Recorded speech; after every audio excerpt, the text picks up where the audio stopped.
নমস্কাৰ, আসসালামু আলাইকুম। আজি আলোচনা কৰিম বাংলাদেশৰ প্ৰাক্তন প্ৰধানমন্ত্ৰী শ্বেখ হাছিনাক কিয় মৃত্যুদণ্ড দিয়া হৈছে, শ্বেখ হাছিনাৰ অপৰাধ কি আছিলে এই বিষয়ে, আৰু লগতে আলোচনা কৰিম আমি শুনিছো যে শ্বেখ হাছিনা ভাৰতবৰ্ষত আত্মগোপন কৰি আছে আৰু বাংলাদেশে শ্বেখ হাছিনাক বিচাৰিছে ভাৰতৰ পৰা ঘূৰাই। গতিকে মই ভাবো ভাৰত চৰকাৰে শ্বেখ হাছিনাক কোনো কণ্ডিশ্যনতেই বাংলাদেশক ঘূৰাই দিব নালাগে আৰু শ্বেখ হাছিনাক সম্পূৰ্ণৰূপে সুৰক্ষা দিব লাগে ভাৰতবৰ্ষত। এই দুটা বিষয় আলোচনা কৰিম আৰু সম্পূৰ্ণ তথ্য আপোনালোকৰ সন্মুখত মই দাঙি ধৰিম, যুক্তি দাঙি ধৰিম। আপোনালোকে নিজেই ক'ব মোৰ কথাখিনি কিমান শুদ্ধ হৈছে, কিমান শুদ্ধ হোৱা নাই, আপোনালোকে নিজেই বুজিব পাৰিব। আজি মই একদম যিটো একেবাৰে আচল কাহিনী সেইটোহে ক'ম আপোনালোকক। শ্বেখ হাছিনাক মৃত্যুদণ্ড দিয়াৰ একদম আচল যিটো ৰহস্য যিটো কাৰণ সেইটোহে মই আপোনালোকৰ সন্মুখত দাঙি ধৰিম। গতিকে মনোযোগেৰে শুনিব। সৰ্বপ্ৰথমে আমি জানিব লাগিব শ্বেখ হাছিনা কোন। শ্বেখ হাছিনা হৈছে বাংলাদেশক স্বাধীন কৰা, স্বাধীনতাৰ আন্দোলনত আগভাগ লোৱা বাংলাদেশৰ জাতিৰ পিতা বুলি ক'ব লাগিব শ্বেখ মুজিবুৰ ৰহমানৰ সন্তান হৈছে শ্বেখ হাছিনা। এই শ্বেখ হাছিনাৰ পিতা মুজিবুৰ ৰহমানে পাকিস্তানৰ পৰা বাংলাদেশক কি কৰিছিলে, স্বাধীন কৰিছিলে। আৰু এই মুজিবুৰ ৰহমানক তেওঁৰ গোটেই ফেমিলি সহ এই বাংলাদেশৰ জেহাদীবিলাকে 72-73 মানে তেনেকুৱা কিবা এটা হ'ব, 1972-73 চাই ল'ব আপোনালোকে, মানে তেনেকুৱা এটা চনত মানে বাংলাদেশ স্বাধীন হোৱাৰ 2 বছৰমান পিছতে মুজিবুৰ ৰহমানক গোটেই পৰিয়াল সহ বাংলাদেশৰ জেহাদীবিলাকে হত্যা কৰিছিলে। আৰু সেই সময়ত শ্বেখ হাছিনা বাংলাদেশত নাছিল। শ্বেখ হাছিনা আমি জনামতে সেই সময়ত ভাৰতবৰ্ষত পঢ়া লিখা কৰি আছিলে, সেইকাৰণে শ্বেখ হাছিনা বাচি গৈছিল। আৰু শ্বেখ হাছিনাৰ গোটেই পৰিয়ালক বাংলাদেশৰ মানুহে কি কৰিছিলে, হত্যা কৰিছিলে, বাংলাদেশৰ জেহাদীবিলাকে হত্যা কৰিছিলে। শ্বেখ হাছিনাৰ বাপেক মুজিবুৰ ৰহমান, যিজনক বংগবন্ধু বুলি কয়, সেইজন এনেকুৱা এজন ব্যক্তি যিজনে বাংলাদেশক পাকিস্তানৰ অত্যাচাৰৰ পৰা স্বাধীন কৰিছিলে। ভাবি চাওক বাংলাদেশীবোৰ কিমান অভদ্ৰ হ'ব, কিমান অসভ্য হ'ব, বাংলাদেশী মানুহ যে কিমান চৰিত্ৰহীন হ'ব, ইয়াৰে পৰা বুজি লওক। যিজনে দেশখন স্বাধীন কৰিলে নহয়, সেইজনক গোটেই পৰিয়াল সহ তেওঁলোকে মাৰি কাটি গুলিয়াই মাৰি পেলাইছে। ৰাতিৰ অন্ধকাৰত সোমাই পেলাই মুজিবুৰ ৰহমানৰ ঘৰত গোটেইখিনিক মাৰিছে। ৰাতিপুৱা গোটেইবোৰ মৰি পৰি আছিলে, শ্বেখ হাছিনা বাচি গৈছিলে। এয়া হৈছে শ্বেখ হাছিনাৰ পিতৃ শ্বেখ মুজিবুৰ ৰহমান, যিজনক বংগবন্ধু বুলি কয়। এই শ্বেখ হাছিনাই পিছত যেতিয়া বাংলাদেশলৈ ঘূৰি গ'ল, বাংলাদেশত ঘূৰি গৈ পেলাই তেওঁ যিটো তাতে আৱামী লীগ নে কিবা এটা দল আছে, সেইটো দলটোৰ মানে তেওঁ প্ৰেচিডেণ্ট হ'ল। তাৰপিছত সেই দলটোক আগবঢ়াই লৈ গ'ল আৰু তাৰপিছত তেখেত 1996 তেখেত বাংলাদেশৰ প্ৰধানমন্ত্ৰী হ'ল, এবাৰ হ'ল। তাৰপিছত আকৌ তেখেত 2008-09 চনৰ পৰা 2024লৈকে তেখেত আকৌ প্ৰধানমন্ত্ৰী হ'ল। মানে 4বাৰ তেখেত বাংলাদেশৰ প্ৰধানমন্ত্ৰী আছিলে। 4টা কাল মানে 20 বছৰ কাল বাংলাদেশৰ প্ৰধানমন্ত্ৰী আছিলে শ্বেখ হাছিনা। এই শ্বেখ হাছিনাক আমি দেখিবলৈ পাইছো বৰ্তমানৰ যিজন ইউনুছ নামৰ যিজন ব্যক্তি প্ৰধান উপদেষ্টা হৈ আছে বাংলাদেশত, সেই ইউনুছ চৰকাৰে শ্বেখ হাছিনাক মৃত্যুদণ্ড দিছে। কি অপৰাধ আছিলে শ্বেখ হাছিনাৰ আমি জানিব লাগিব। শ্বেখ হাছিনাক আমি বুজিব লাগিব শ্বেখ হাছিনাৰ কিবা অপৰাধ আছিলে নে নাই। বহুতে বহু ৰকমৰ কথা কৈছে, কিন্তু মোৰ যিটো মতামত সেইটো মই আপোনালোকক জনাই আছো। চাওক, শ্বেখ হাছিনাৰ কোনো অপৰাধ নাছিলে। শ্বেখ হাছিনাৰ কোনো অপৰাধ নাছিলে। শ্বেখ হাছিনাৰ এটাই অপৰাধ আছিলে, শ্বেখ হাছিনাই বাংলাদেশখনক জেহাদ মুক্ত কৰিব বিচাৰিছিলে। বাংলাদেশৰ ডাঙৰ ডাঙৰ জেহাদীবিলাকক শ্বেখ হাছিনাই জেলত সোমাই ৰাখিছিলে, মৃত্যুদণ্ড দিছিলে, খেদি পঠিয়াইছিলে বাংলাদেশৰ পৰা। বাংলাদেশ জেহাদ মুক্ত হৈ গৈছিলে প্ৰায়। আৰু বাংলাদেশৰ জেহাদী যিবোৰ মোল্লা আছে নহয় আছিলে, সেই গোটেই মোল্লাবোৰ ভয়তে গাঁতত সোমাই আছিলে শ্বেখ হাছিনাৰ ভয়ত। শ্বেখ হাছিনাৰ 20 বছৰ কালৰ যিটো ৰাজত্ব আছিলে বাংলাদেশত, সেই 20 বছৰ কালত শেখ হাছিনাই বাংলাদেশত কোনো জিহাদী চিন্তাধাৰা বিয়পাব দিয়া নাছিলে মহিলাক সম্পূৰ্ণ আজাদী দিছিলে স্বাধীনতা দিছিলে মহিলাই চাকৰি কৰিব পাৰিছে মহিলাই ইলেকশ্যন খেলিব পাৰিছে মহিলা বহু সাংসদ বাংলাদেশত আছে এতিয়াও আছে শেখ হাছিনাই সেই মহিলাসকলক অনুপ্ৰেৰণা দিছিলে তেওঁলোক আগবাঢ়ি আহি পেলাই মহিলাসকল ওলাই আহিছিলে আপোনালোকে সকলোৱে জানে যে বাংলাদেশ মুল্লাবিলাকৰ ফেক্টৰী হয় জিহাদী মুল্লাৰ ফেক্টৰী হৈছে বাংলাদেশ হৈছে জিহাদৰ ফেক্টৰী জিহাদীৰ ফেক্টৰী হয় বাংলাদেশ সেই বাংলাদেশৰ দৰে ভয়ংকৰ চেহেৰাৰ মুল্লা থকা এখন দেশত এগৰাকী মহিলা প্ৰধানমন্ত্ৰী হৈ আছিলে আৰু বহু মহিলা তাত আপোনাৰ সাংসদ আছিলে এমপি এমএলএ হৈ আছিলে সেইটো এটা বহুত ডাঙৰ কথা সেই যিটো বিপ্লৱ সেই যিটো এটা আপোনাৰ পৰিৱৰ্তন সেই যিটো এটা ক্ৰান্তি বাংলাদেশত আহিছিলে সেইটো একমাত্ৰ শেখ হাছিনাৰ কাৰণে আহিছিলে কাৰণ শেখ হাছিনাৰ চিন্তাধাৰা বহুত আহল বহল আছিলে বহুত এডুকেটেড আৰু ভাল জ্ঞানী গুণী শিক্ষিতা মহিলা আছিল শেখ হাছিনা যুগৰ লগত মিলি চলিছিল এইটো এটা ডাঙৰ বিষয় যে শেখ হাছিনাৰ লগত বাংলাদেশৰ মুল্লাবিলাকৰ সম্পূৰ্ণ চিন্তাধাৰা তাৰ মিল নাছিলে একদম বিৰোধী আছিলে শেখ হাছিনা মুল্লা চিন্তাধাৰাৰ বিৰোধী আছিলে আৰু মুল্লা চিন্তাধাৰাক বাংলাদেশৰ পৰা বিলুপ্ত কৰিবলৈ কাৰণে তেখেতে চেষ্টা চলাই আছিলে বাংলাদেশৰ পৰা ডাঙৰ মুল্লাবিলাকক তেখেতে খেদি পঠিয়াইছিলে কাৰোবাক জেলত দিছিলে মই এখন ফটো আপোনালোকক দেখাই আছো আপোনালোকে এতিয়া বুজিব পাৰিব যে শেখ হাছিনা আচলতে কি আছিলে ডাঙৰ মুল্লাবিলাকক বাংলাদেশৰ পৰা খেদাই দিছিলে জিহাদী মুল্লাবিলাকক এই ফটোখন চাওক দেখিছেনে সৰু হৈ গৈছে এই ফটোখন চাওক আপোনালোকে দেখিছেনে এক ভয়ংকৰ চেহেৰা এক মানে জংগলী টাইপৰ চেহেৰা জংগল হৈ আছে গোটেই মুখখন এইজনৰ ফটোখন ওচৰৰ পৰা চাওক এই মানুহজনৰ নাম কি জানেনে এইজনৰ নাম হৈছে দিলৱাৰ হুছেইন সঈদী আৰু এটা ফটো দেখাইছো লগতে একদম জংগল চেহেৰা দেখিছেনে এইটো ভয়ংকৰ চেহেৰা এইটো মিজানুৰ ৰহমান আজহাৰী এইটো মোৰ লগতে আছিলে বুজিছেনে 2016 ইয়াক মই পাইছো তাত বুজিছেনে ই বাংলাদেশৰ হয় দেখিছেনে ভয়ংকৰ চেহেৰা ইহঁতৰ দেখিছে এই দুটা চেহেৰা মনত ৰাখিব এই দুটা হৈছে বাংলাদেশৰ জিহাদী প্ৰথম যিটো ফটো আপোনালোকক মই দেখুৱালো যিখন ফটো আপোনালোকে চালে প্ৰথমতে এই ভয়ংকৰ চেহেৰাৰ মালিক এইজনৰ নাম কি কৈছিলো দিলৱাৰ হুছেইন সঈদী এইজন এনেকুৱা এজন মানুহ দিলৱাৰ হুছেইন সঈদী যি গোটেই বাংলাদেশক জিহাদী বনাই পেলালে এই দিলৱাৰ হুছেইনে বনাইছে ই প্ৰায় 1940 চনত জন্ম হৈছিলে আৰু 2023 চনত মানুহটো মৰিছে এই জিহাদী দিলৱাৰ হুছেইন সঈদী মৰিছে গোটেই বাংলাদেশক আজি জিহাদী যে বনালে বাংলাদেশ যে জিহাদৰ ফেক্টৰী হয় বা উগ্ৰপন্থীৰ যে ফেক্টৰী হয় এই যিটো ভয়ংকৰ দাড়ি থকা এই জংগল টাইপৰ এই মানুহজন এই জংগলী মানুহটোৰ এই মানুহজনৰ আপোনাৰ গোটেইখিনি এই মানুহজনৰ আপোনাৰ কৃপা হয় বাংলাদেশৰ ওপৰত এওঁৰ কৃপা হোৱাৰ কাৰণে গোটেই বাংলাদেশ জিহাদী হৈ গ'ল এই দিলৱাৰ হুছেইন সঈদীক শেখ হাছিনাই আপোনাৰ 2014 চনত শেখ হাছিনাই এই দিলৱাৰ হুছেইন সঈদীক জেলত ভৰাই দিছিলে যাৱজ্জীৱন কাৰাদণ্ড দিছিলে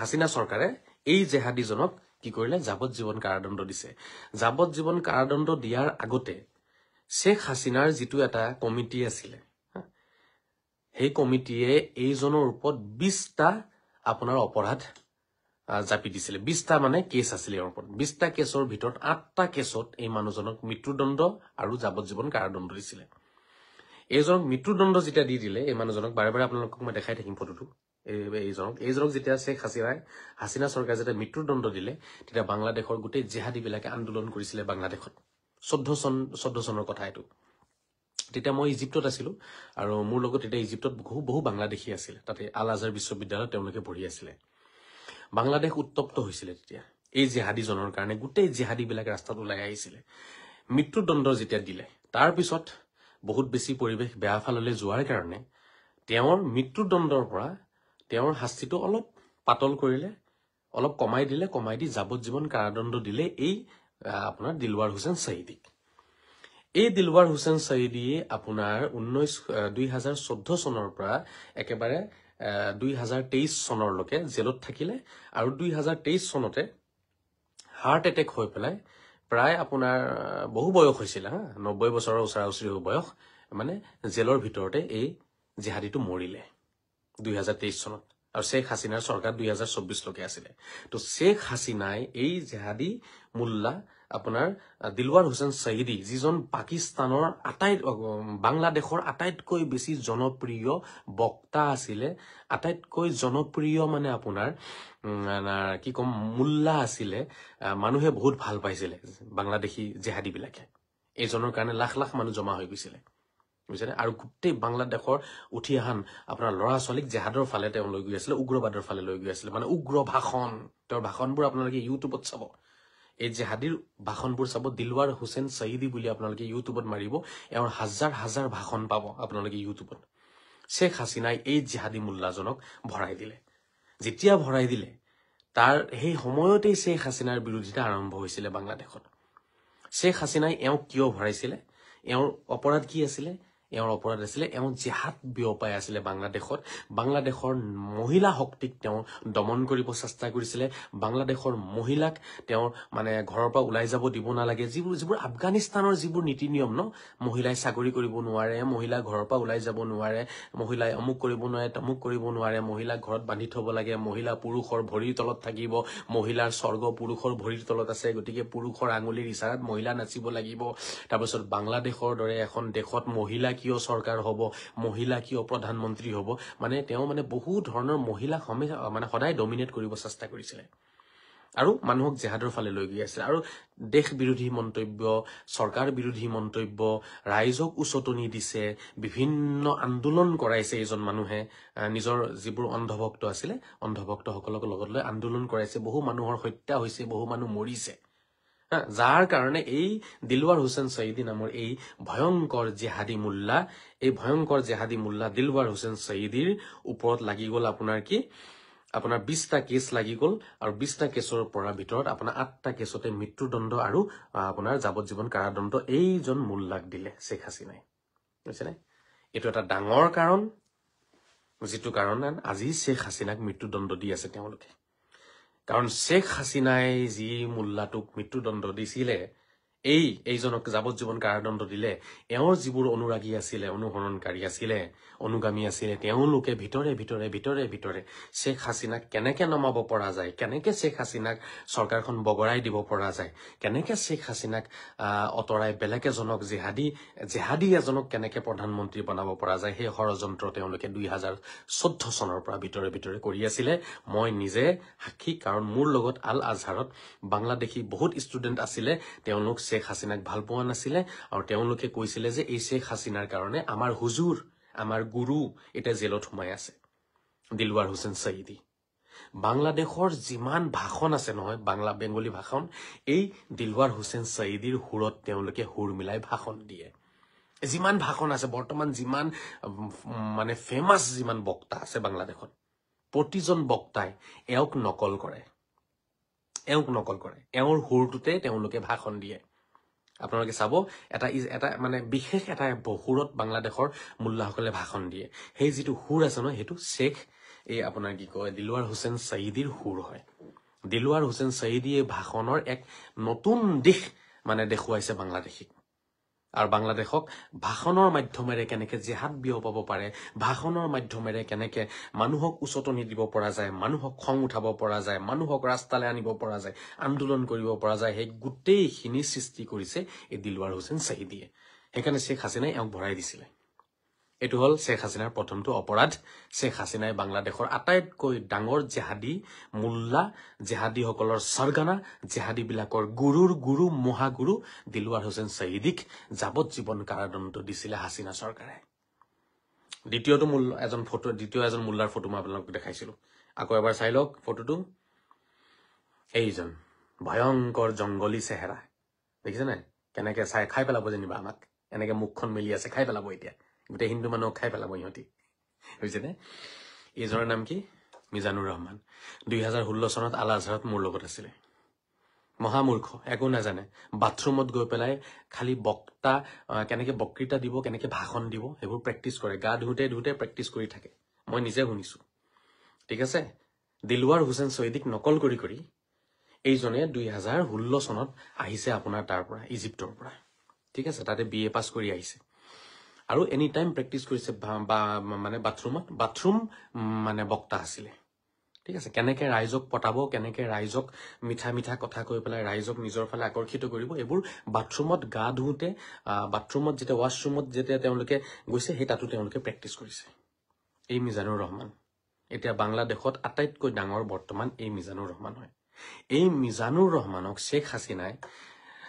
2019 বা 20 কিবা এটা হ'ব দে এক্স্যাক্টলি মই নাজানো বাংলাদেশৰ পৰা খেদি পঠিয়ালে এই মিজানুৰ ৰহমানক ওপৰত এৰেষ্ট কৰা মানে ৱাৰেণ্ট জাৰি কৰিছিলে শেখ হাসিনাই মিজানুৰ ৰহমান ইউ বাংলাদেশত আহি পেলাই চৰকাৰ বিৰোধী মন্তব্য জিহাদী মন্তব্য মহিলাক ডমিনেট কৰিব লাগে ঠিক আছে মহিলাক ওলাই যাব দিব নালাগে কাফিৰ সব মাৰি পেলাব লাগে হিন্দু মানুহক মাৰি পেলাব লাগে ঠিক আছে মন্দিৰ ভাঙি দিব লাগে মন্দিৰ শয়তানৰ ঘৰ হয় ঠিক আছে এইবোৰ ভাষণ আৰম্ভ কৰিলে আহি পেলাই 2019 আৰু 20ত যেতিয়া বহুত জনপ্ৰিয় হৈ গ'ল মানুহৰ মাজত ঠিক আছে মানুহ জিহাদৰ ফালে যেতিয়া গুচি গ'ল তেতিয়া শেখ হাসিনাই এইজনক এৰেষ্ট কৰাৰ ৱাৰেণ্ট জাৰি কৰিছিলে সেই তেতিয়াই বাংলাদেশ এৰি পলালে এই মিজানুৰ ৰহমান বাংলাদেশ এৰি পলালে 2019-20ৰ ঘটনা হ'ব বা 16 চনত আহিছেতো সি ইজিপ্তৰ পৰা আহি এবছৰ দুবছৰ ভাষণ চাকন দি অলপ জনপ্ৰিয়তা যেতিয়া হ'ল জিহাদী বিলাকৰ মাজত সেই দিলৱাৰ হুছেইনৰ ভক্তবিলাকে খুব এটা শান্তি পালে যে আমাৰ হুজুৰটো জেলত আছে এটা হুজুৰৰ চেলা এটা এজন ওলাইছে চামচা এটা ওলালে আজহাৰী হৈ পেলাই ইয়াক লৈ পেলাই আমি এতিয়া আমাৰ কামখিনি কৰিব পাৰিম বুলি জনগণ খুব ওলাই আহিলে আৰু লাখ লাখ জনগণ ইয়াৰ সভা সমিতিত গৈ পেলাই যোগদান কৰিব ধৰিলে আৰু জিহাদী মন্তব্যবোৰ আগবঢ়াব ধৰিলে শেখ হাসিনাই তেতিয়া ইয়াক ধৰিবলৈ কাৰণে কি কৰিলে ৱাৰেণ্ট জাৰি কৰিলে ঠিক আছে যেতিয়া ইয়াক পুলিচে বিচাৰিব ধৰিলে বাংলাদেশ এৰি পলালে মিজানুৰ ৰহমান বাংলাদেশ এৰি পলালে ক'ত গ'ল মালয়েছিয়া যিমান জিহাদী ভাৰতবৰ্ষৰ পৰা বা বাংলাদেশৰ পৰা পলাইছে সেই গোটেই জিহাদী বিলাক ক'ত গৈ পেলাই আপোনাৰ লৈছিলে জাগা মালয়েছিয়া কোনটো জাগা য'ত আমি প্ৰাণৰ শিল্পী জুবিন দাক হেৰুৱালো মানে আটাইতকৈ অভিশপ্ত জাগা শয়তানীৰ কেন্দ্ৰগুৰি বদমাছিৰ কেন্দ্ৰগুৰি হৈছে মালয়েছিয়া মানে গোটেই শয়তান মানে যিমান জিহাদী বিলাক আছে গোটেই জিহাদী বিলাক তাতে যায় ভাৰতবৰ্ষৰ পৰা জাকিৰ নায়ক যেতিয়া পলালে নহয় জাকিৰ নায়কক যেতিয়া পুলিচে বিচাৰিছে ভাৰতত জিহাদী জাকিৰ নায়কক ইও পলাই পেলাই ক'ত গৈছিলে এই মালয়েছিয়াত গৈছে তো জাকিৰ নায়ক ভাৰতৰ পৰা পলালে বাংলাদেশৰ পৰা পলালে শেখ হাসিনাৰ ভয়ত শেখ হাসিনাই ইয়াক জেলত সোমাই পেলাই ইয়াক ফাঁচি দিলে পলাই পেলাই গৈ পেলাই আপোনাৰ মালয়েছিয়া পালেগৈ মালয়েছিয়াত এতিয়া থাকি কৰিব কি মালয়েছিয়াৰ মানুহেতো আৰু বাংলা ভাষাটো ভাষণ বুজি নাপায় টাইম পাছ কৰিবলৈ কাৰণে মালয়েছিয়াৰ কোনোবা এখন ইউনিভাৰ্চিটিত গৈ পেলাই আবুল তাবুল মালয়েছিয়াৰ মানুহক উল্লু বনাই তাতে ভাষণ চাকন দি অলপ ইংলিছ জানে ভাষণ চাকন দি পেলাই তাতে ডক্টৰেট ডিগ্ৰী ল'বলৈ চেষ্টা কৰিলে আৰু 4-5 বছৰ মালয়েছিয়াৰ এখন ইউনিভাৰ্চিটিত মানে কি কৰিছে PhD কৰিছে গৈ পেলাই ঠিক আছে শেখ হাসিনাৰ ভয়ত বাংলাদেশ সোমাব পৰা নাই শেখ হাসিনাই আপোনালোকে ভিডিঅ' যদি বিচাৰে ইউটিউবত পাই যাব শেখ হাসিনাৰ ভিডিঅ' শেখ হাসিনাই ডাইৰেক্ট মুকলিয়াকে কৈছিলে যে মিজানুৰক কৈছিলে মিজানুৰ ৰহমান তোৰ যদি সাহস আছে বেটা তই বাংলাদেশ সোমাই দেখা তোৰ যদি সাহস আছে এনেকে কৈছিলে আয় বেটা তোর যদি সাবাস আছে তুই একবার আয় বাংলাদেশে আয় বেটা আয় এনেকে কৈছে ডাইৰেক্ট ভাষণ জনসাধাৰণৰ মাজত লাখ লাখ মানুহৰ মাজত শেখ হাসিনাই কৈছিলে তুই আয় বাংলাদেশে তোর যদি শক্তি আছে দম আছে তুই যদি কলিজা আছে তুই বাংলাদেশ ঢুকে দেখ এই বাংলাদেশ সোমোৱা নাই বুজি পাইছে নে এইটো এটা ঘটনা হল 2 নম্বৰ 3 নম্বৰ ঘটনা শেখ হাসিনাৰ যুগত শেখ হাসিনাই বাংলাদেশত জাকিৰ নায়কক বেন কৰি ৰাখিছিলে জাকিৰ নায়ক বাংলাদেশ যাব নোৱাৰে জাকিৰ নায়ক বাংলাদেশ গলে চিধা বাংলাদেশ পুলিচে জাকিৰ নায়কক ধৰিব আৰু ভাৰতক গটাই দিব শেখ হাসিনাৰ বহুত ভাল সম্পৰ্ক আছিল ভাৰতবৰ্ষৰ লগত মোদী চৰকাৰৰ লগত বা কংগ্ৰেছ চৰকাৰৰ লগত শেখ হাসিনাই যেহেতু কংগ্ৰেছ চৰকাৰৰ যুগতো তাতে প্ৰধানমন্ত্ৰী আছিল তাৰ পিছত মোদী চৰকাৰৰ যুগতো বিজেপি চৰকাৰৰ যুগতো শেখ হাসিনা বাংলাদেশৰ প্ৰধানমন্ত্ৰী আছিল শেখ হাছিনা কেইবাবাৰ ভাৰতবৰ্ষত আহিছে আমাৰ মাননীয় প্ৰধানমন্ত্ৰীৰ লগত তেখেতে বহিছে আলোচনা কৰিছে কেনেকে বাংলাদেশক জেহাদ মুক্ত কৰিব পৰা যায় বাংলাদেশৰ মুল্লা জেহাদীবিলাকক কেনেকে শাস্তি দিব পৰা যায় বাংলাদেশৰ নৱপ্ৰজন্মক কেনেকে আধুনিক যুগৰ লগত মিলি চলিবলৈ কাৰণে কেনেকে ৰাস্তা মুকলি কৰিব পৰা যায় এই বিভিন্ন বিষয়ত শেখ হাছিনাই ভাৰতৰ মাননীয় প্ৰধানমন্ত্ৰী মোদী ডাঙৰীয়াৰ লগত বহু আলোচনাত তেওঁ মিলিত হৈছে আৰু বহিছে আমি সবেই দেখিছো ঠিক আছে তো শেখ হাছিনাই কি কৰিছিলে আপোনাৰ জাকিৰ নায়কক বাংলাদেশ প্ৰৱেশ নিষিদ্ধ কৰি ৰাখিছিলে সেইকাৰণে বাংলাদেশ জাকিৰ নায়ক যাব পৰা নাই ঠিক আছে এই তিনটা ডাঙৰ ডাঙৰ শেখ হাছিনাৰ অপৰাধ প্ৰথমটো অপৰাধ দিলৱাৰ হুছেইন সাইদি বাংলাদেশত জেহাদ সৃষ্টি কৰাৰ মহানায়ক বুজিলে এই দিলৱাৰ হুছেইন সাইদিকটো জেলত ভৰাই থলে দিলৱাৰ হুছেইন সাইদিক জেলত ভৰোৱা দেখি পেলাই মিজানুৰ ৰহমান পলালে মালয়েছিয়া মিজানুৰ ৰহমানক ভৰালেহেঁতেন পলালে মালয়েছিয়া আৰু জাকিৰ নায়কৰ প্ৰৱেশ নিষিদ্ধ কৰি ৰাখিছে এতিয়া কথা হ'ল চাওক জেহাদী লিডাৰবিলাকতো কোনোবা জেলত পৰি থাকিলে কোনোবা বাংলাদেশ এৰি পলালে কাৰোবাৰ প্ৰৱেশ নিষিদ্ধ কিন্তু জেহাদী মানসিকতাটো কিন্তু ভিতৰে ভিতৰে বিয়পি আছিল বাংলাদেশত বুজি পাইছানে তো জেহাদীবোৰতো থাকিবই তেওঁলোকেতো ভিতৰে ভিতৰে জ্বলি পুৰি আছে তেওঁলোক পাগল হৈ গৈছে তেওঁলোকৰ হুজুৰসকলক কেনেকে তেওঁলোকে আনিব কোনোবা মালয়েছিয়াত পৰি আছে কোনোবা কাৰোবাক কেনেকে জেলৰ পৰা উলিয়াব সেইটোতো তেওঁলোকে পৰা নাইকিয়া হাছিনা চৰকাৰটো কটকটীয়া শাসন দি ৰাখিছে আৰু হাছিনা চৰকাৰ আছিলে চুফি চৰকাৰ মানে ধৰক এই মহাপুৰুষসকলৰ সমাধিত যায় চাকি বন্তি জ্বলাই শ্ৰদ্ধাঞ্জলি জনায় যেনেকে আমি জুবিন দাক চাকি বন্তি জ্বলাইছো শ্ৰদ্ধাঞ্জলি জনাইছো শেখ হাছিনাই তেনেকে বাংলাদেশৰ যিমান মহাপুৰুষ আছে সকলো মহাপুৰুষসকল বা ঋষি মনীষীসকলৰ দৰগাহ তেওঁলোকৰ আস্থানা তেওঁলোকৰ সমাধিত গৈ শেখ হাছিনাই চাকি বন্তি জ্বলাইছে আৰু তেখেতে মানে আধ্যাত্মিক দিশত মানে এগৰাকী শিক্ষিতা আৰু দীক্ষিতা এগৰাকী মহিলা আছিল তো এই বাংলাদেশৰ জেহাদীবিলাকে কিন্তু এই বস্তুটো সহ্য কৰিব পৰা নাই তলে তলে তেওঁলোকে বহু চেষ্টা কৰিছে আপ্ৰাণ চেষ্টা কৰিছে শেখ হাছিনাক অতৰাবলৈ কাৰণে কিন্তু শেখ হাছিনাৰ যিটো এটা মডাৰ্ণ চিন্তাধাৰা আছিলে নহয় আধুনিক চিন্তাধাৰা সেই আধুনিক চিন্তাধাৰাই শেখ হাছিনাৰ সেই আধুনিক চিন্তাধাৰাক বাংলাদেশৰ নৱপ্ৰজন্মই আঁকোৱালি লৈছিলে বাংলাদেশৰ শিক্ষিত মহলে আঁকোৱালি লৈছিলে আৰু বাংলাদেশৰ প্ৰায় 60-70% মানুহে শেখ হাছিনাক পাগলৰ দৰে ভাল পাইছিলে কিন্তু সেই বাকি 30-40% জেহাদী যিবোৰ আছিলে সেই জেহাদীবিলাকে কিন্তু শেখ হাছিনাক সদায় বেয়া পাইছিলে কিন্তু তেওঁলোকৰ পাৰ্চেন্টেজ কম আছিলে আৰু তেওঁলোকে শেখ হাছিনা চৰকাৰখন ভাঙিব পৰা নাছিলে সেয়েহে 15 বছৰ কাল একে লাগাতাৰ তেখেতে কি হ'ল আপোনাৰ প্ৰধানমন্ত্ৰী হৈ গ'ল বাংলাদেশৰ বুজি পাইছেনে কিন্তু তেওঁলোকে ভিতৰে ভিতৰে সেই 30-40% জেহাদীবিলাক মুল্লাবিলাকৰ অন্ধভক্ত সেই চৰ চাপৰি সেই কোনোবা পাবদা নদী নে পাভ নদী কিবা আছে তাত হা গৈ পেলাই সেইবোৰ নদীৰ পাৰত মাছ মাৰি চলে তেনেকুৱা কাম কাজ নথকা অশিক্ষিত যিবোৰ মূৰ্খ মানুহ বাংলাদেশৰ সেই মূৰ্খ মানুহবোৰ জেহাদী বনাই দিছেতো মুল্লাবিলাকে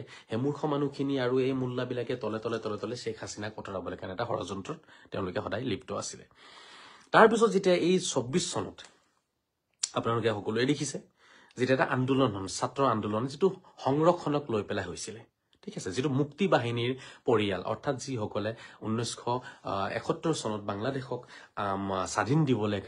স্বাধীন দিয়াত যিসকলৰ পৰিয়াল শ্বহীদ হৈছিলে বা যিসকলে নিজৰ ৰক্তদান কৰিছিলে সেই মুক্তি বাহিনীৰ কাৰণে কিবা এটা সংৰক্ষণ আছিলে ৰিজাৰ্ভেশ্যন আছিলে তাকে লৈ এটা আন্দোলন হ'ল আন্দোলন যেতিয়া সৃষ্টি হৈ গ'ল শেখ হাছিনাৰ বিৰুদ্ধে ঠিক আছে তেতিয়া এই জেহাদী যিবোৰ বাহিৰত আছিলে আপোনাৰ এটাটো মালয়েছিয়াত পৰি আছে জাকিৰ নায়ক বাহিৰত আছে ইহঁতি বাহিৰৰ পৰা কন্টেক্ট কৰি আপোনাৰ এই জেহাদী আৰু পাকিস্তানৰ জেহাদীবিলাকে আহি পেলাই মানে ইয়াতে আৰু কয় নহয় জ্বলা জুইত ঘিউ ঢালি দিলে পাকিস্তানী আফগানিস্তানী এফালে চাইনাৰ সবেই মিলি পেলাই শেখ হাছিনাক মানে অতৰাব বিচাৰি আছিলে কাৰণ শেখ হাছিনাই জেহাদ উগ্ৰবাদ উগ্ৰপন্থী ঠিক আছে মৌলবাদ জেহাদীক তেখেতে সমৰ্থন কৰা নাছিলে সেইকাৰণে বহুতৰে শেখ হাছিনাৰ কাৰণে অসুবিধা হৈছিলে বাংলাদেশক লৈ পেলাই তো বাংলাদেশৰ মানুহে সেই যিটো ছাত্ৰ আন্দোলন হ'ল সেই ছাত্ৰ আন্দোলনত জুইত ঘিউ ঢালিলে এই বাহিৰৰ পৰা জেহাদী নেতাবিলাকে আপোনাৰ মিজানুৰ ৰহমানে ঢালিলে তাৰপিছত আপোনাৰ জাকিৰ নায়কে ঢালিলে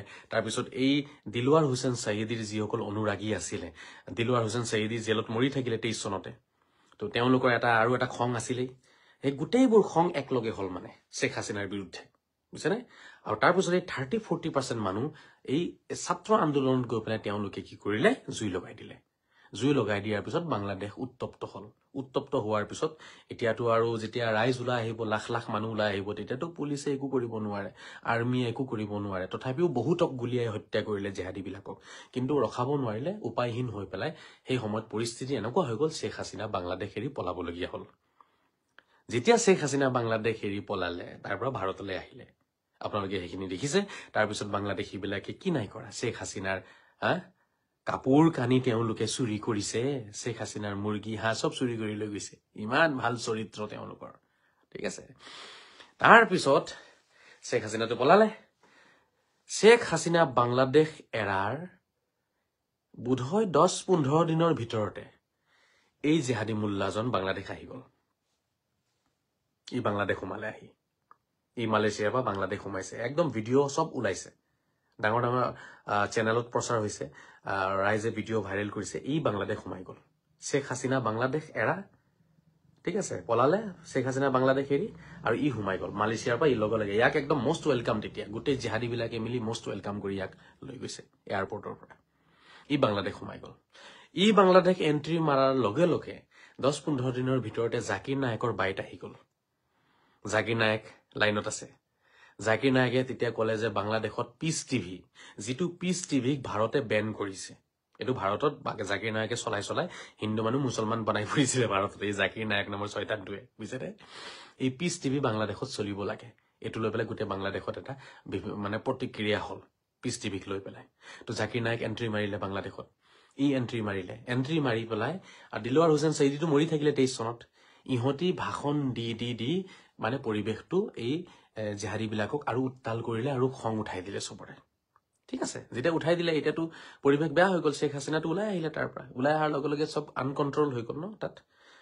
লগে লগে তেওঁলোকে কি কৰিলে, এই ইউনুছ নামৰ যিজন নোবেল বঁটা বোলে তেওঁ পাইছিলে, এই জেহাদী এটা গৰু এটা, ঠিক আছে। এই গৰুটোক জানো কোনে নোবেল বঁটা দিলে মই নাজানো। এটা সময়ত ভাল আছিলে চাগে, সেইকাৰণে তাক নোবেল বঁটা দিছে কোনোবাই, ঠিক আছে। ই কিবা ভাল কাম কৰিছিল এটা সময়ত। তো মানুহ এটা সময়ত ভাল থাকে, পিছত জেহাদী হৈ যায়। মানুহ কেতিয়া সলনি হয় কোনো ঠিক নাই।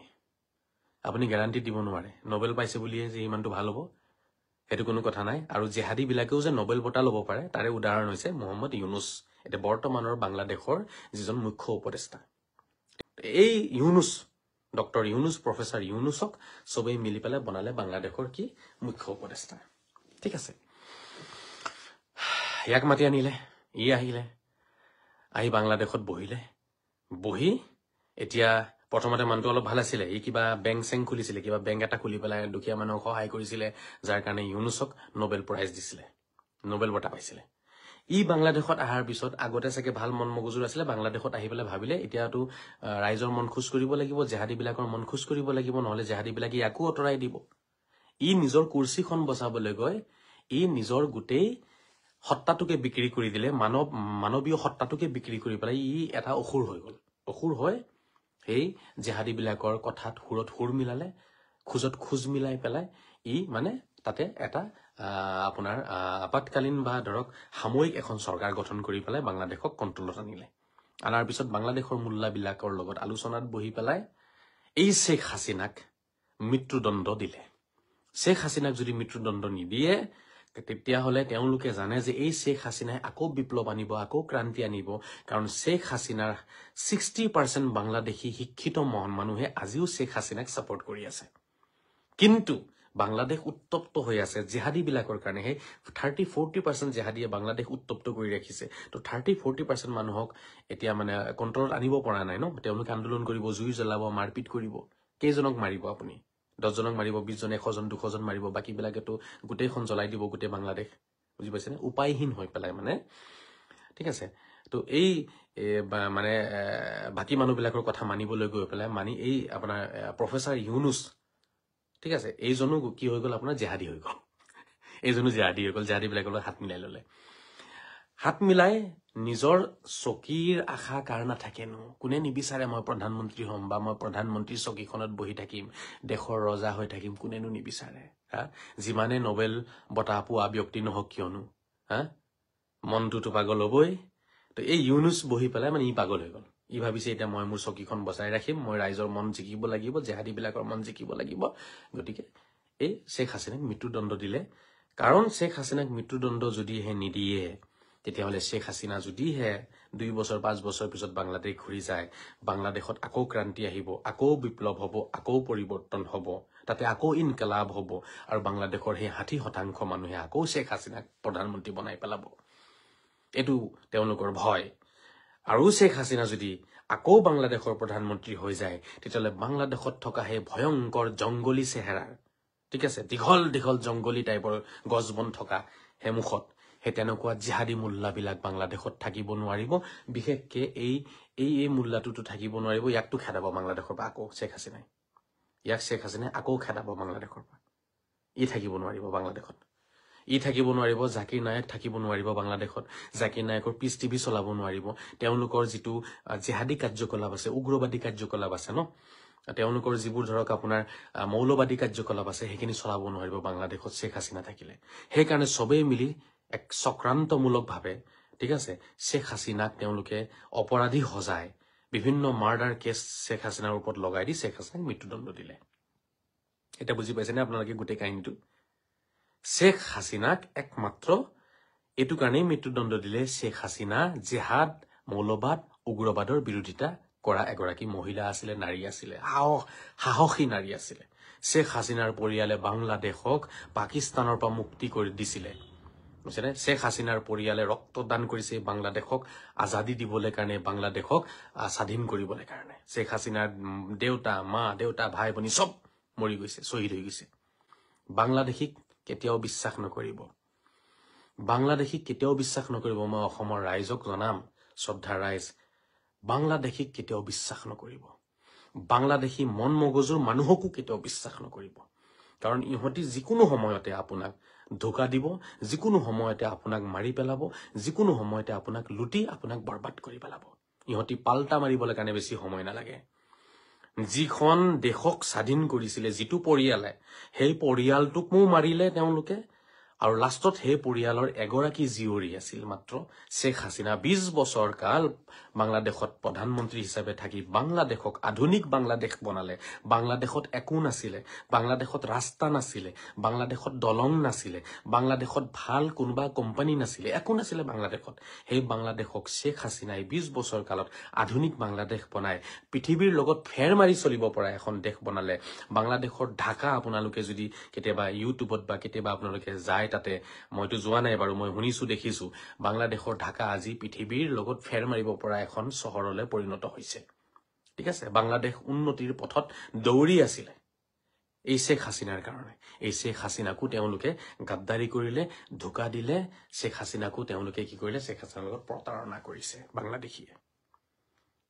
আৰু এটা ডাঙৰ কাৰণ শেখ হাছিনাক মৃত্যুদণ্ড দিয়াৰ, শেখ হাছিনা হিন্দু বিৰোধী নাছিলে। শেখ হাছিনাৰ ৰাজত্ব কালত, তেখেতৰ কাৰ্যকালত বাংলাদেশত হিন্দু সম্পূৰ্ণৰূপে সুৰক্ষিত আছিলে। হিন্দুৰ বাবে সংৰক্ষণ আছিলে, ৰিজাৰ্ভেশ্যন আছিলে, চিটছ আছিলে, কলেজ ইউনিভাৰ্চিটিত চাকৰি বাকৰি চব কৰিব পাৰিছে তেওঁলোকে, সম্পূৰ্ণ সুৰক্ষিত তেওঁলোক আছিলে হিন্দু বাংলাদেশত। এইটো এটা বহুত ডাঙৰ কাৰণ, কিন্তু এইটো আপোনালোকে লক্ষ্য ৰাখিব কথাটো।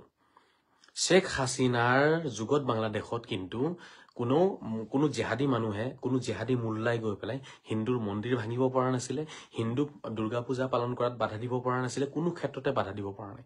হিন্দু মুকলিয়াকে স্বাধীনভাৱে বাংলাদেশত থাকিব পাৰিছিলে। আৰু এই শেখ হাছিনাৰ যেতিয়াই পতন হল, শেখ হাছিনাৰ তখ্তা যেতিয়া পাল্টি মাৰিলে, শেখ হাছিনা বাংলাদেশ এৰিলে, তাৰ পিছৰ খবৰ আপোনালোকে নিজেই জানে। বাংলাদেশৰ হিন্দুৰ ওপৰত কিমান অত্যাচাৰ হৈছে আপোনালোকে দেখিছে। এইবোৰ আৰু মই কি কম এতিয়া, ভিডিঅ' আমি দেখিছো। অসম চৰকাৰে সেইটো সময়ত কিমান পদক্ষেপ লৈছে, কিমান হিন্দু বাংলাদেশী আহি পেলাই বৰ্ডাৰত থিয় হৈ আছিলে, ৰৈ বিনালে, কান্দিলে। কিমান বাংলাদেশীয়ে ৰৈ বিনাইছিলে, বাংলাদেশী হিন্দুৱে বৰ্ডাৰত আহি পেলাই কান্দিছিলে। আপোনালোকৰ মনত আছেনে? এটাতে বৰ্ডাৰত নদী এখন আছে, মইতো যোৱা নাই সেইফালে, বাংলাদেশ আৰু অসম বৰ্ডাৰত নদী আছে। এই নদীৰ পানীত ইমান বুকুলৈকে পানীত থিয় হৈ বাংলাদেশী হিন্দু মানুহে কান্দিছিলে যে আমাক জ্বলাই দিছে, আমাক মাৰিছে, আমি থাকিবলৈ জাগা বিচাৰি পোৱা নাই। কিমান ছোৱালীয়ে কান্দিছে, কিমান গাভৰু ছোৱালীয়ে কান্দিছে, কিমান গাভৰু ছোৱালীৰ সতীত্ব হনন কৰিছে এই প্ৰধান বা শেখ হাছিনা বাংলাদেশ এৰাৰ লগে লগে। এই জেহাদী মোল্লাবিলাকে কিমান অত্যাচাৰ হৈছে বাংলাদেশী হিন্দুবিলাকৰ ওপৰত আপোনালোকে জানে। শেখ হাছিনা বাংলাদেশৰ প্ৰধানমন্ত্ৰী হৈ থকাৰ সময়ত এই বাংলাদেশত হিন্দু মানুহ সম্পূৰ্ণ সুৰক্ষিত আছিলে বন্ধুসকল। হিন্দু জীয়ৰী বোৱাৰীৰ আপোনাৰ সন্মান সুৰক্ষিত আছিলে। কোনো হিন্দু মানুহৰ ওপৰত আঙুলি উঠাব পৰা নাছিলে, শেখ হাছিনাই দিয়া নাছিলে। শেখ হাছিনা আচলতে ধৰ্ম নিৰপেক্ষ এগৰাকী প্ৰধানমন্ত্ৰী আছিলে বাংলাদেশৰ। শেখ হাছিনাই বাংলাদেশৰ মানে তেনেকুৱা প্ৰধানমন্ত্ৰী বুলি ক'ব লাগিব, যিগৰাকী ধৰ্ম নিৰপেক্ষ প্ৰধানমন্ত্ৰী আছিলে বাংলাদেশত। ভাৰতৰ লগত সেইকাৰণে শেখ হাছিনাৰ সম্পৰ্ক বহুত ভাল আছিলে। প্ৰধানমন্ত্ৰী মোদীৰ লগত বহি পেলাই ঘণ্টা ঘণ্টা আলোচনা, দিনে ৰাতি আলোচনা কৰিছে শেখ হাছিনাই। বাংলাদেশৰ হিন্দু মানুহক কেনেকে সুৰক্ষিত কৰিব পৰা যায়, তেওঁলোকক কেনেকে উন্নতিৰ ফালে আগবঢ়াই লৈ যাব পৰা যায়, এইবোৰ বিষয়ে আলোচনা হৈছিলে।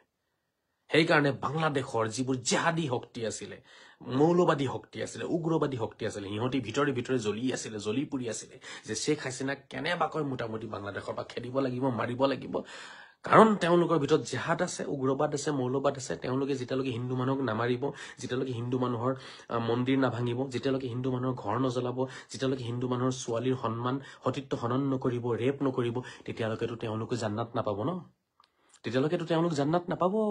এই বাংলাদেশী মোল্লাবিলাকে, এই বাংলাদেশী জিহাদীবিলাকে জান্নাত তেতিয়াই পাব যেতিয়া হিন্দু মানুহৰ জীয়ৰী বোৱাৰীক তেওঁলোকে কি কৰিব, সতীত্ব হনন কৰিব, তেওঁলোকে সন্মান লুটিব, মাৰিব, কাটিব, পিটিব, মন্দিৰ ভাঙিব, পূজাক অপমান কৰিব, হিন্দু ধৰ্মক অপমান কৰিব, তেতিয়াহে তেওঁলোক জান্নাত পাব। নহলে জান্নাত নাপায়তো। বুজি পাইছেনে?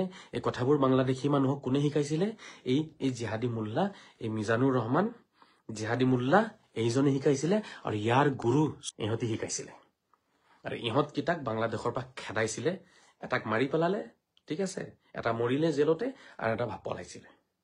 তো শেখ হাছিনাক এইটো কাৰণেই বাংলাদেশৰ জিহাদী শক্তিবিলাকে বিচাৰি আছিলে, শেখ হাছিনাক যেনে তেনে বগৰাব লাগে, কিন্তু বগৰাব পৰা নাছিলে। এইফালে প্ৰধানমন্ত্ৰী মোদী, ভাৰত চৰকাৰে সম্পূৰ্ণ সমৰ্থনত থিয় হৈ আছে শেখ হাছিনাৰ। কিবা উল্টা পুল্টা কৰিলে গোটেই ভাৰতৰ মিলিটাৰী গৈ পেলাই বাংলাদেশ পাব গৈ পেলাই, সেইটো চবেই জানে। একেবাৰে গুলিয়াই একেবাৰে মানে আপোনাৰ আলু চাটনি বনাই দিব চবকে ভাৰতৰ আৰ্মীয়ে, সেইটো জানে। সেইকাৰণে কোনো অপশক্তিয়ে, কোনো আপোনাৰ মৌলবাদী শক্তিয়ে শেখ হাছিনাক বগৰাব পৰা নাছিলে। কিন্তু থাকে নহয় ভাগ্য। সেই ছাত্ৰ আন্দোলনটোৱে, যিটো ছাত্ৰ আন্দোলন সংৰক্ষণক লৈ আছিলে, চৰকাৰ বিৰোধী আন্দোলন নাছিলে সেইটো, ঠিক আছে। সেই ছাত্ৰ আন্দোলনটোক তেওঁলোকে চৰকাৰ বিৰোধী আন্দোলন বনাই দিলে। জিহাদী শক্তিয়ে চান্স ললে, তাত গৈ পেলাই তৃতীয় পক্ষই চান্স ললে। তাতে আপোনাৰ চাইনাই চান্স লৈছে বুলিও আমি গম পাইছো, পাকিস্তানে চান্স লৈছে, আফগানিস্তানে চান্স লৈছে, আমেৰিকাই চান্স লৈছে শেখ হাছিনাক অতৰাবলৈ কাৰণে। কাৰণ শেখ হাছিনাই আমেৰিকাৰ গোলামী কৰা নাছিলে, শেখ হাছিনা আমেৰিকাৰ কথাত চলা নাছিলে, কাৰো কথাতে শেখ হাছিনা চলা নাছিলে। শেখ হাছিনা আত্মনিৰ্ভৰশীল ধৰ্ম নিৰপেক্ষ এগৰাকী প্ৰধানমন্ত্ৰী। তেওঁৰ আলোচনা সদায় প্ৰধানমন্ত্ৰী মোদীৰ লগত আছিলে, ঠিক আছে। ভাই ভনীৰ দৰে তেওঁলোকৰ সম্পৰ্ক আছিলে, ককায়েক আৰু ভনীয়েকৰ দৰে সম্পৰ্ক আছিলে। এই শেখ হাছিনাক বাংলাদেশৰ মৌলবাদী শক্তিবিলাকে মিলি বগৰাই দিলে ছাত্ৰ আন্দোলনক কেন্দ্ৰ কৰি। আৰু শেখ হাছিনা যেতিয়া বাংলাদেশ এৰি পলালে, তাৰ লগে লগে বাংলাদেশত জিহাদী মোল্লাৰ আগমন হল। সৰ্বপ্ৰথমে বাংলাদেশত আগমন হল, পদাৰ্পণ হল জিহাদী মোল্লাৰ বৰ্তমানৰ আটাইতকৈ ডাঙৰ গুৰু মিজানুৰ ৰহমানৰ। তাৰপিছত আপোনাৰ বাংলাদেশত এন্ট্ৰি মাৰিছে জাকিৰ নায়কে।